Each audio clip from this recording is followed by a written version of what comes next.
Hey everybody, this is Eddie J on Crypto. Hope you're having a great day. Here's what we've got going on today. Visa brought into a child pornography lawsuit. Judge said yesterday they cannot bow out because they've been, as far as the judge is concerned, they've been involved in this from the get-go, and they're going to have to atone for it. So that case is moving forward with Visa's brand and name plastered all over it. Wow. Yeah, it involves the owners of Pornhub. That's a very big deal. The reason why I bring it up is because that could be far-reaching, and that could open up a wider door for the Cryptoverse to actually expand, right? If Visa takes a hit, that's going to make people start to look for alternatives. And crypto is, obviously a major alternative. Nomad, a crypto bridge, a blockchain bridge, has been hit. They got exploited for about $190 million. Yeesh, not nice. But bridges are necessary to bring interoperability to blockchains. I'm just hoping that as that space matures, they scrutinize their code a bit more, test it a lot more, so that they diminish the number of bridge attacks, just in general in that space. I believe that they're absolutely necessary as a part of the fabric of the cryptoverse, but I think that they still need a lot of help with regard to security and need to take a little bit more time in recognizing that and addressing it. New York State Attorney General Letitia James. This is kind of all right. She's saying to people, if you feel that you've been duped into some kind of a crypto game, a crypto scheme or something like that, and you've lost a lot of money, I mean, given that cryptos came down, that you should call her office and give them tips. Mind you, she's not saying that just because you lost money, you should call her up. That's like the same thing as the stock market. She's saying if you feel that you were involved, you were taken, as a part of a crypto scheme, that's what you should do. I think New York State should also look at making it easier for legit crypto businesses to do business in New York. Right now, it's very difficult, which is why California is taking off and New York is not. Okay? I mean, look at Miami. Not a state, but a city. Miami, the city, is doing better than New York State with regard to crypto. Just saying.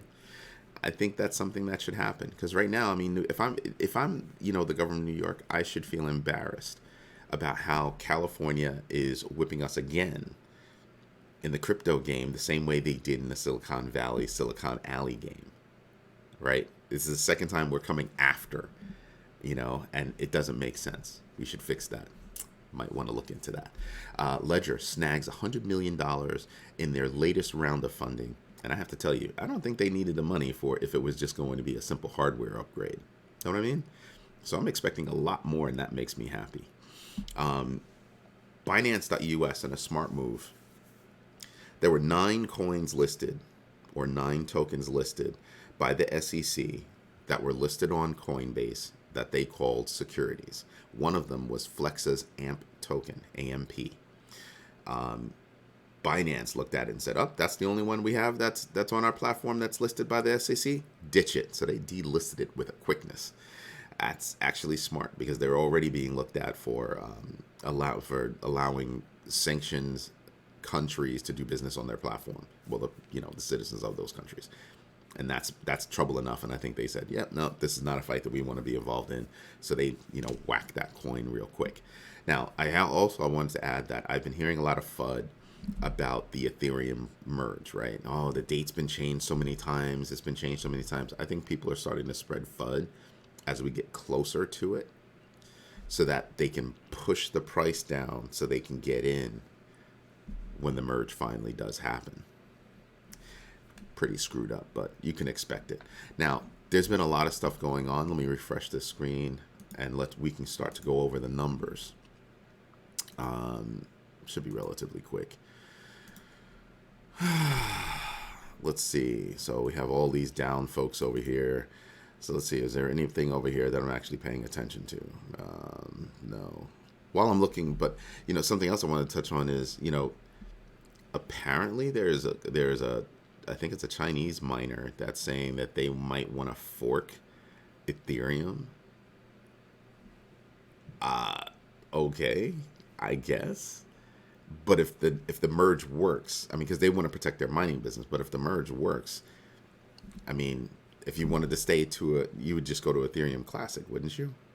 Why would you fork when you could just move over to Ethereum Classic? I don't get that. Somebody's gonna have to explain it to me. Somebody smarter than I am, or just more knowledgeable about it. But I'm not seeing anybody that I'm actually paying attention to over here. Here's AMP token down 9%, probably off the news. Not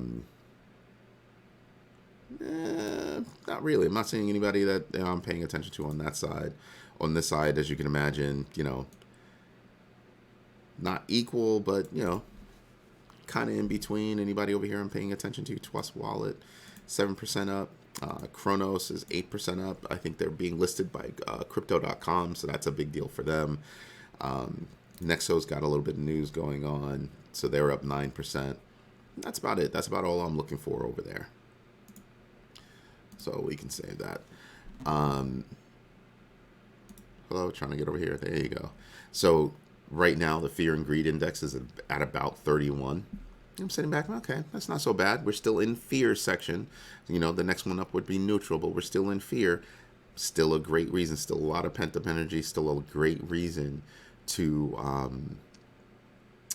pay attention to what's going on and look at the sales that are out there, right? You've got a little bit of a pullback now. I went to sleep last night, and Polygon was down to, I think last night it was 86 cents and change.